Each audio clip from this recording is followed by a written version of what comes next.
Hello everyone. So today will start with the new topic. और जो आज का नया टॉपिक है लेक्चर का, that is theory of drain of wealth. So Dadabhai Naoroji अपने किताब poverty and un British rule in India में ये थ्योरी को लिखते हैं, theory of drain of wealth. Dadabhai Naoroji वो पहले इंडियन थे जो इलेक्टेड हुए थे तुम्हारा हाउस ऑफ कॉमन्स, जैसे कि आज लोकसभा और राज्यसभा है, उसी तरह ब्रिटेन में हाउस ऑफ कॉमन्स था, उसी के मेंबर थे, सबसे पहले इंडियन इलेक्टेड जो हुए थे हाउस ऑफ कॉमन्स के लिए। वो अपना रिसर्च एक्चुअली स्टार्ट करते हैं ब्रिटिश पॉलिसीज के ऊपर। फ्रॉम 1757 में जो भी पॉलिसीज था ब्रिटिश का, वहां से पढ़ना स्टार्ट करते हैं अप टू 1865-66 तक वो पॉलिसीज पढ़ते हैं ब्रिटिशर्स का। पॉलिसी पढ़ने के बाद, ब्रिटिशर्स का रिसर्च करने के बाद, उन्हें यह मिलता है कि जो भी प्रॉब्लम अभी इंडियंस फेस कर रहे हैं वो सब डेलिबरेटली बनाया गया है थ्रू द ब्रिटिश पॉलिसीज। दादा भाई यहाँ पे स्टेट करते हैं कि ब्रिटिश प्रेजेंस इन इंडिया, जो ब्रिटिश है इंडिया में, उसके कारण इंडिया का जो ब्लड है दैट इज ब्लीडिंग वाइट, मतलब पैसे निकल रहे हैं इंडिया से और बाहर के देश पे जा रहे हैं, यूरोपियन कंट्रीज में जा रहे हैं। तो the term drain of wealth means one sided flow of resources. Drain of wealth का मतलब है कि इंडिया से जितना भी रिसोर्सेस वो फ्लो कर रहा है कहाँ, ब्रिटेन की ओर, एक साइड, यहाँ से कुछ भी नहीं आ रहा है इंडिया में। So one sided drain of wealth हो गया। So this drain of wealth that was made to London from India and getting nothing in return। तो उसके बदले इंडिया को कुछ नहीं मिलता है। Here should be nothing।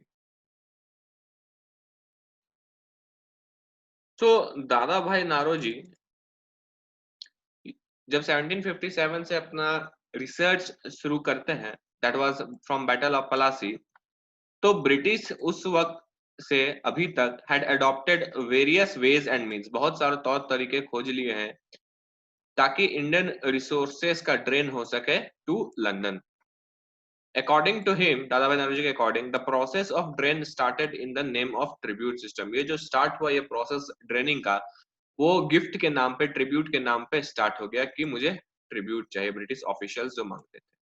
तो द कंपनी और उसकी जो ऑफिशियल्स है वो लोग बहुत ज्यादा गिफ्ट्स लिया करते थे नवाब से, ऑफिशियल्स से, वहां के प्रोमिनेंट पीपल से, even peasants, artisans, traders, merchants, इन लोग को भी नहीं छोड़े थे ये ब्रिटिशर्स। जबरदस्ती का गिफ्ट मांगा करते थे, ट्रिब्यूट मांगा करते थे। So all this collections were made forcibly, but ये फोर्सिबली होता था लेकिन ब्रिटिश इसको ट्रिब्यूट बोलते थे इंस्टेड ऑफ ए लूट। ये था लूट, ब्रिटिश बोलते थे ये है ट्रिब्यूट। फ्यू सोर्सेस, कुछ सोर्स ये भी स्टेट करते हैं कि जो ड्रेन ऑफ रिसोर्सेस है सिर्फ और सिर्फ बंगाल से, अराउंड 1757 से 63 साल में, दैट वाज 22 मिलियन पाउंड्स। उस समय का बहुत ज्यादा ड्रेन ऑफ वेल्थ हुआ था बंगाल से। मेन टाइम हमें पता है कि 1764 में बैटल ऑफ बक्सर होता है और कंपनी को मिल जाता है Diwani rights of Bihar, Bengal and Orissa. और कंपनी स्टार्ट कर देती है फोर्सिंग इंडियन ट्रेडर्स को कि वो अपना जो प्रोडक्ट्स है कंपनी को बेचे फ्रॉम बिहार, बंगाल एंड उड़ीसा। और जो फिनेंस है that was utilised for their own trade in India, खुद के ट्रेड के लिए यूटिलाइज करती थी कंपनी। और पूरा consignment of goods purchased out of Indian, जो भी ये लोग गुड्स परचेज करते थे इंडियन पैसे से, वो पैसे जो भी प्रॉफिट हुआ, जो भी कुछ हुआ, वो सारा भेज दिया जाता था ब्रिटेन।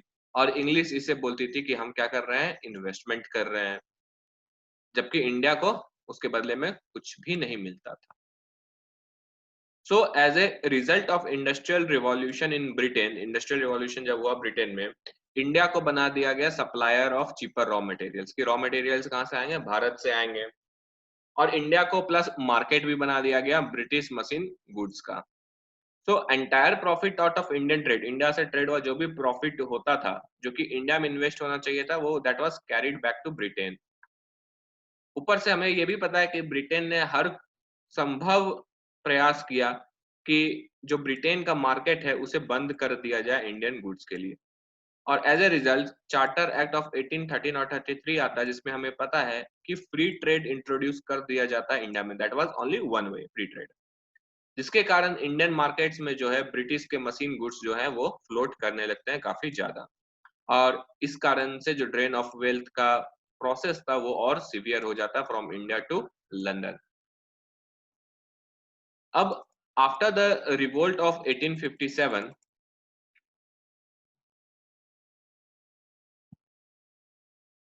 ब्रिटिश जो है फिनेंस कैपिटलिज्म इंट्रोड्यूस की थी। That was one of the impact और consequences of revolt of 1857। So as a result क्या हो रहा था, ब्रिटिश का जो कैपिटल था, पैसा था, ह्यूज अमाउंट में इन्वेस्ट हो रहा था तुम्हारा हर सेक्टर ऑफ इंडियन इकोनॉमी में, जिसके कारण इंडियन इकोनॉमी के ऊपर ब्रिटिश का एक स्ट्रॉन्ग कब्जा, स्ट्रॉन्ग ग्रिप बन गया था। तो इस फिनेंस कैपिटलिज्म के अंदर ब्रिटिश जो है Indian cheaper raw materials, labour market, ये सब को यूज किया करती थी ताकि वो ह्यूज प्रॉफिट अर्न कर सके। लेकिन जो पूरा प्रॉफिट अर्न करती थी that was sent back to Britain, और जिसके कारण ड्रेन ऑफ वेल्थ चल रहा था हमारा। दादा भाई नौरोजी इस फिनेंस कैपिटलिज्म के अलावा और सब भी वेज बताते हैं और कंपोनेंट्स जिससे ड्रेन ऑफ वेल्थ हो रहा था भारत में। जैसे कि जो सैलरी और पेंशन मिलता था ब्रिटिश सिविल और मिलिट्री ऑफिशियल को, जो भारत में काम करते थे बट ब्रिटिश के लिए काम करते थे, उनको जो पेमेंट होता था वो इंडियन ट्रेजरी से, भारतीय खजाना से पे हो रहा था। एन्युटीज, जो एनुअल अमाउंट पे किया जाता था ब्रिटिश के इन्वेस्टर जो इन्वेस्ट किए थे इंडियन रेलवे वगैरह में और इंडियन कनाल सिस्टम सब में, उन्हें भी रेगुलर पेमेंट मिलता था इंडियन ट्रेजरी से ही। वही home charges including the expenditure of Indian council in London, Indian council in London जो था बनाया गया था कोर्ट ऑफ डायरेक्टर्स और बोर्ड ऑफ कंट्रोल को एबॉलिश करके, उनका भी जो सैलरी वगैरह था दैट वाज होम चार्जेस, उसे भी पे किया जाता था बाय इंडियन ट्रेजरी। फिर ब्रिटिश गवर्नमेंट लेती थी लोन इंडिया के लिए, खुद ब्रिटिश की गवर्नमेंट इंडिया में है और ब्रिटिश इंडियन गवर्नमेंट ब्रिटेन से लोन ले रही है, और इंटरेस्ट जब वापस पे कर रही है तुम्हारा ब्रिटेन को, तो that was paid from Indian treasury. Annual return to company share holders, share holders जो थे कंपनी के, उनको जो एनुअल रिटर्न मिलता था on their investment that was also paid through Indian treasury.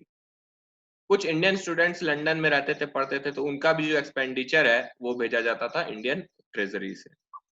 फिर expenditure on Indian stores in London, भारतीय दुकान जो लंदन में थे उनका भी टैक्स वैक्स एक्सपेंडिचर जो भी था वो भारतीय ट्रेजरी से ही दिया जाता था।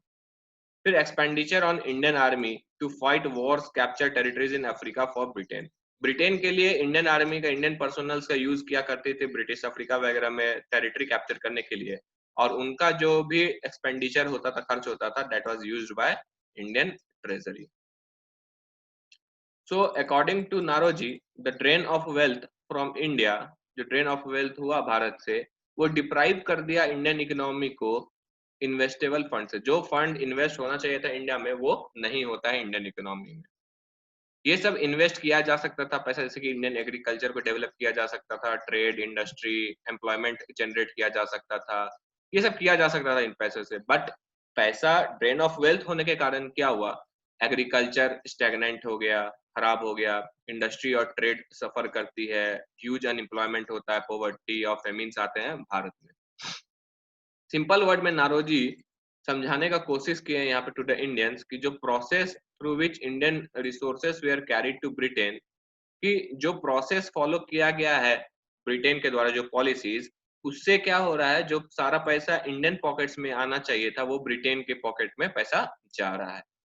जब एजुकेटेड इंडियंस इस थ्योरी के बारे में उन्हें पता चलता है, उनमें काफी ज्यादा रिएक्शन होता है और बहुत सारे स्कॉलर्स, प्रेस, ये लोग लिखना स्टार्ट कर देते हैं इस थीम के ऊपर, that is drain of wealth, ताकि और लोग को अवेयर किया जा सके और सारे इंडियन जान पाए ब्रिटिश के इन पॉलिसी के। एमजी रानाडे ये एक बुक लिखे हैं, an essay on Indian economy, इनका भी जो थीम है ड्रेन ऑफ वेल्थ ही है। आरसी दत्त, इनका book economic history of India है। तो आरसी दत्त अपने बुक में इस ड्रेन ऑफ वेल्थ को कुछ इस प्रकार स्टेट करते हैं, ये बोलते हैं कि जो sun of British empire acts differently, it absorbs the moisture from Indian land but rains it in London. ये कहना चाहते हैं कि जो सूर्य है वो ब्रिटिश एम्पायर के लिए अलग काम करता है, वो जो है मॉइस्चर जो गेन करता है वो गंगा से गेन करता है, और बारिश जो है वो लंदन में जाके कराता है।